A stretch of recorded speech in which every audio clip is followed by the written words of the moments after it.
Siyabonga kakhulu ithola ithuba lokuthi sibonge emswaneni ngokwedlula emhlabeni kwaleli qhawe lensizwa esondelene nayo siphila nayo insizwe ebinenhliziyo enhle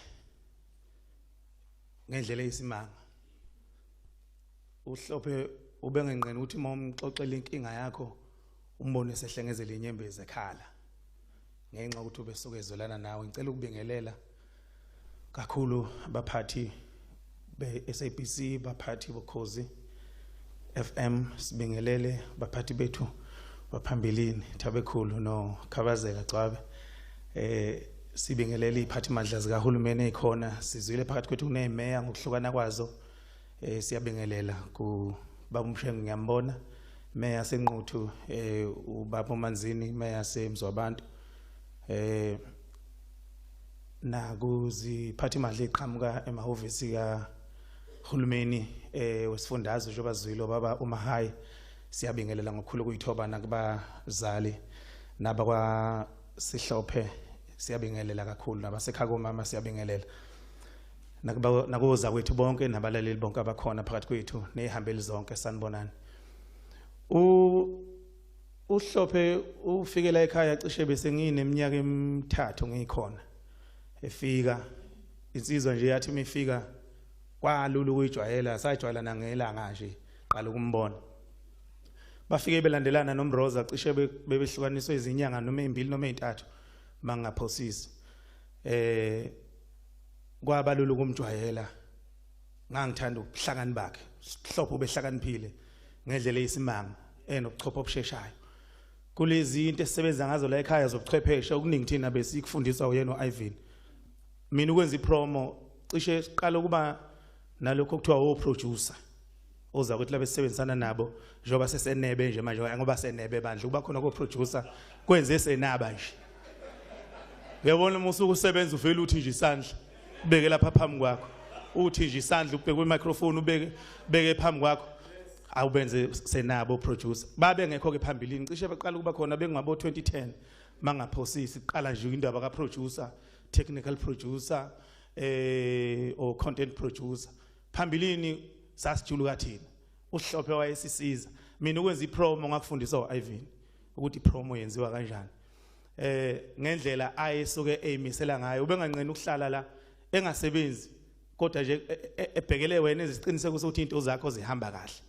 njoba ngisho ukuthi ube nenhliziyo enhle engazenzisi futhi inhlobo kungokwemvelo kuyi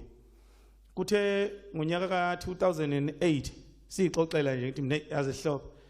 lento yokuba selindelana kude kanti ngibuye ngene ebusuku sekuyiminyakana ngene ebusuku mangiphuma ekseni kusuke ngozela yabona ukuthi ngidlula konyule ngibhekele ngisho ukuthi yabona manje imoto ayi isifuna ukuzenzela ukuthanda kwayo ngoba phela uqala njengoba sebengena abasakazi ebusuku umuntu angene ngo12 aphume ngo3 nje thina sasingena ngo12 uphume ngo5 yayinjalo ishift iziyaqala ukuthi uThabekhulu ukuphatha kwakhe ethatha intambo wathi yathi ukufinyenza kancane wayisusa ku12 o'clock wayiletha ku11 phuma u2 kwakungasafani Thabekhulu kodwa nje beku12 to 5 ekseni ayi manje ubuthongo uma usubhekele angiphathi khona manje mhlambe khona lapha ade ukhona kanti uzobuza ongena ebusuku awuzange uthathe isihlwathi ngaphambi uzongena emoyeni ha kwakuthi kushaya o3 ekseni 4 ekseni uze ukuthi hayi khona sekonakele lalike security like lishaya iwindi phela bhubhubhu usubheke phezulu uthe esihlalweni ngimtshela Sihlophe ngithi mina ngeke Manzini ngoba besizihlobo noSihlophe njengoba bewoncwane nje oManzini mina ubaba uzalwa kwaZungu so ke kwabalula nje ukuthi sibizane ngehlobo besibuye sibizana nangaintandaneke nanabo umroza sithi sizintandana ngenxa ukuthi abazali asinabo asisenabo angibeke kanjalo ngathi asinabo ngathi akaze babebikho so ke ngixoxa noSihlophe ngithi mina elindelana iyangishaya indlela yaselindelana eSihlophe futhi umama kahle hle umuntu obengafuni ngizohlala la edolobheni athi ngiyohlala emafletini okwenzana angihlala lapha ekhaya elindelana umama seshonile ke 2008 kade simbeka nje tshela uSihlophe nje Sihlophe ngifuna ukubuya manje ngisesilongeni vele umuntu obenginqabela akasekho umama ngifuna indawo athi uSihlophe hayi musufuna indawo khululeka ikhona lapha ehlala khona la eMena Gardens ubehlala ku 3 bedroom behlala bebabili nensizwa yakubo uNsindiso. Hawu ngafika banginikeza ngaba nelami ikamero sahlala nje sabathathu sa renta ke lapho ngokuhlanganyela. Cishe sahlala unyaka wonke lapho ngaphambi nami ngiphume inxiwa. Sibambisene ngendlela eyisimangaliso ongakazi uzuyibona. Uhlophe umuntu wama advice ubekweluleka lo yamuntu nganoma ngabe yini uma usutshele yena ubuwazi ukuthi lento sokusuyishilo uhlophe uzokusiza ekuthenini isisombululo usithole. Khulunyiwe la ngokuyimisela kwakhe ngomsebenzi. Umsebenzi weyimisela kakhulu uhlophe. Kunomsebenzi nje isikhathi esiningi awufunde kumadlokovu. Ubaba ulindelani ebesinayo phambili la ekhaya ongasekho emhlabeni wokuba u-stage manager. Makunemicimbi. Imicimbi yala ekhaya, imicimbi yangaphandle suke sikuyo uhlophe bomfica nje u-stage manager. Kungenkani. Ma umculo enikeziwe nje isikhathi uthi uzongena ngobani. Ku-Irvin ubengena ngaleso sikhathi anikezwe sona. Abaculi ke mawusuku stage manager bakuphathisa ngekhanda ngoba wonke umculo uhlala ephuthuma emcimbini. Hayi ngiyaphuthuma ngisayiguli, ngisaya kuphi. Kuhlophe ubengena ngesikhathi anikezwe sona ukuthi cha uzongena ngaso ngoba ubelazi leli temu labaculi lokuthi hayi sijahile, sisaphuthuma kuphi. So ke ngithi lensizwa esihlangene ngayo namhlanje sengathi ngaphumula ngokuthula. Ngimbongele ngento eyodwa uhlophe ukuthi nakubaselele emzimeni adlule kubo siyabazi thina besikhona sixoxela kubhlungu umzima bebhekene nabo sixoxa njengeinsizwa siqinisana idolo lapha nalapha ya kodwa into engimbongela ngayo ukuthanda uNkulunkulu uhlophe bemthanda uNkulunkulu ubemazisa uNkulunkulu beningathi manihlangene noIrvin nize nehlukane ningaxoxanga indaba ethinta uNkulunkulu ngoba nami ngaba naleyo nhlanhla ukuthi ngikhuliswa abazali abangamakholwa uNkulunkulu ngiyamthanda. Insizwa le ebimthanda ngokungazenzisa uNkulunkulu ubeka khulume ngikhumbula sise garage lapha yasixoxa wazi waba nesibibithwana exoxa ngengqinamba sedlule kuzo ethi ukuba angikholwa uJesu angikholwa ukuthi le nto bengiyokwazi ukuthi ngiphume kuyo noma ngedlule kuyo.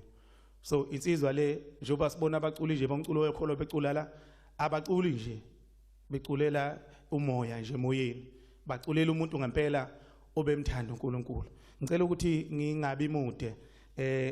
ngiphethe nje ngananku umbhalo ongiqinisa idolo ngaso sonke isikhathi ngenxa ukuthi ukufelwa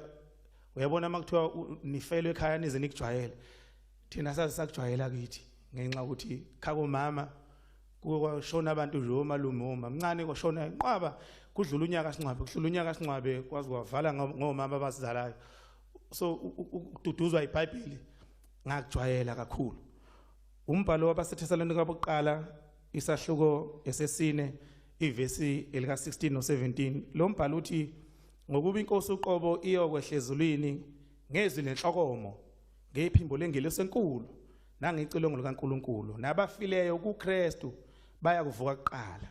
khona thina esisekhona sisasele siyakuhlwithwa kanye nabo emafwini sihlangabeza inkosi emoyeni kanjalo ke siyakuba nayo inkosi njalo. Uverse 18 uthi ngakho ke duduzanani ngalawo mazwi